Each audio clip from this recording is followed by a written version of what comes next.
Near the elevator and the unit, 19K, 2 bedroom.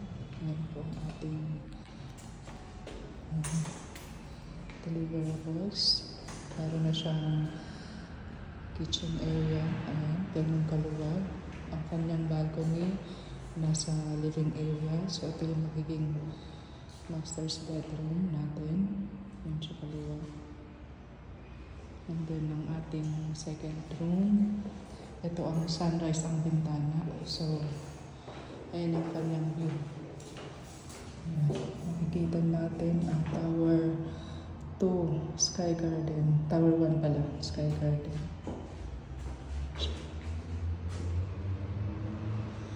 And then ito ang kanyang restroom.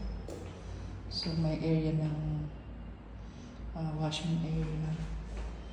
And then ito yung ating toilet and bath. So from here, yan naman ang kanyang picture. And then ito yung ating living area, napakaluwag. So ito ang view niya from the living area and balcony. So kita mo yung University of Asia. Yan yung tower. Ayan, makikita mo yun. So yung Rodriguez. So hangin. Pwede rin itong morning sun.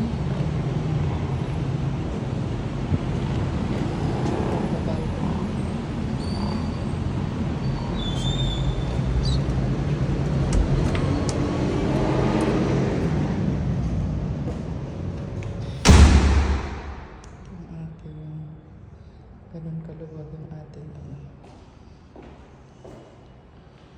So, master's bedroom.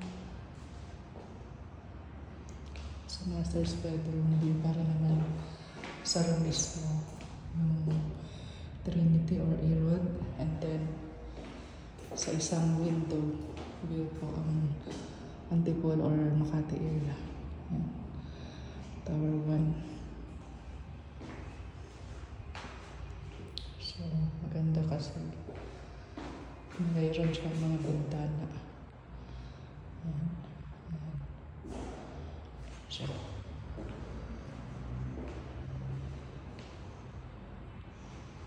ito ang ating kitchen area. So, ayan. Ganun siya kaluwag.